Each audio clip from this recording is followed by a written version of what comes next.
There's a saying in the tech industry, never buy the first generation of a product. Because usually as cool as it looks and as much as you want it, you know there's gonna be issues. And we kind of saw that with the original Z Fold. You know, as cool as it looks, as big breakthrough that Samsung put out, it was a QC nightmare. Dust got inside the hinge, the front of the display ripped off, it just wasn't a device to buy. But the Z Fold 2, as cool as it was, it still was kind of soft. You know, like it wasn't as durable as a regular smartphone. Finally, in the third generation of foldables, Samsung, I feel, has gotten to a place of creating a foldable that's not as durable as a smartphone, but so much closer. Everything they talked about at the Samsung briefing was mostly geared towards durability. They introduced this thing called Armor Aluminum, which is supposed to make the aluminum 10% stronger. And then you incorporate that with Gorilla Glass Victus and Gorilla Glass around the lenses. This device is probably still gonna break if you drop it on the floor without a case, but is less likely to happen. But I think the big takeaway and the coolest thing is the fact that you now have foldables that are water resistant. You know how hard it is to make a foldable water resistant with all the moving parts? It's not an easy task. And these things are gonna be IPX8. And then the fact that you touch the display, as foldable as it is, they've made it more durable. It's still easier to scratch than a regular glass display, but it's slightly harder than it was the previous year. And I think they waited to this point for the technology to catch up because they were gonna do a couple of things. They were gonna make the Fold have the ability to write on the display, and they were gonna do this at the same time by getting rid of the Note lineup. They didn't want to leave the Note user stranding because there are some people who want to use the S Pen, but they wanted to make sure they had access to a product that could still do it. If they preferred the regular candy bar form factor, they could do it on the S21 Ultra. But now they can also do it on the Fold because you can choose between two different pens to write on this display. There's a new pen, which is called the S Pen Z Fold 3, which only works on the Z Fold 3, not the Galaxy Z Flip. You can't write on that at all.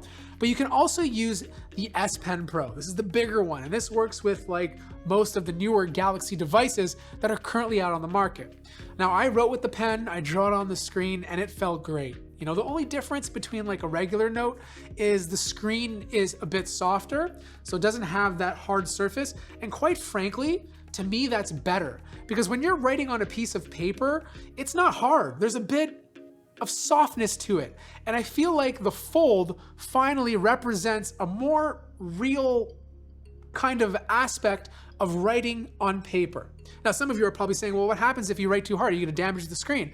Well, the pens are smart enough to detect how hard you're pressing and then move the tip inwards to relieve some of that pressure.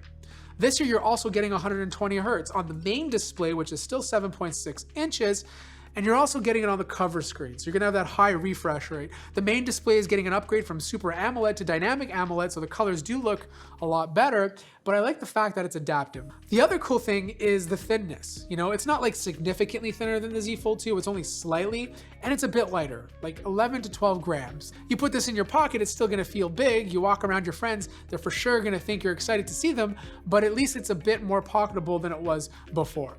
Now that cover screen with its 120 Hertz display still has that 10 megapixel camera. The aspect ratio is a bit different. On the Z Fold 2, you had 25:9. This one happens to be 24:5:9. So very close. But when you fold it open, there's another cool feature that they've introduced this year, and that's an under display camera. It's only a 4 megapixel camera, and I'm fine with this. Like, let's be realistic here. You still have the front camera on the cover screen, and you still have the 3 cameras on the back, but to have a UDC on your main display, it's pretty cool. You do notice it if the screen is white, like you can kind of see like little pixels around the actual camera, but as soon as like the colors of the display change to like a darker color, you can't see it at all. It's like gone. As for specs, expect a Snapdragon 888 here in North America, maybe an Exynos processor in other parts of the world, 12 gigabytes of RAM and tons of storage.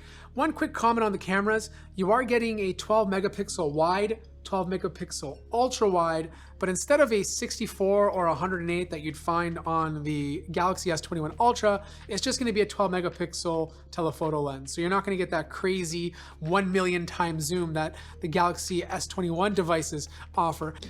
Galaxy Z Flip, on the other hand, doesn't have as many new features like being able to write on it with the S Pen. I think the big feature of the Z Flip this year is gonna be the bigger cover screen. You know, they went up from like 1.1 inches to 1.9. It's still going to be Super AMOLED.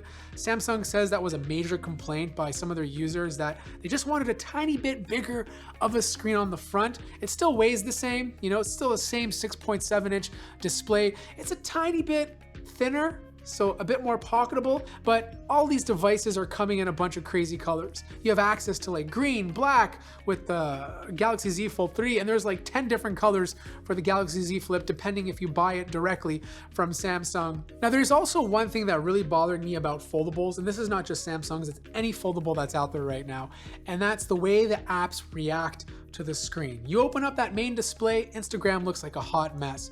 And this year, Samsung seems to have a band-aid solution for that. If you go into their settings menu on the Z Fold 3, there's a new option called Customized App Aspect Ratio. And this allows you to fine-tune each app to force an aspect ratio on it to better utilize the screen on the Fold. I don't know, man. I think this is the Z Fold to get. Yes, it's going to be a bit expensive, but at least it's getting closer to being more affordable for a lot of users.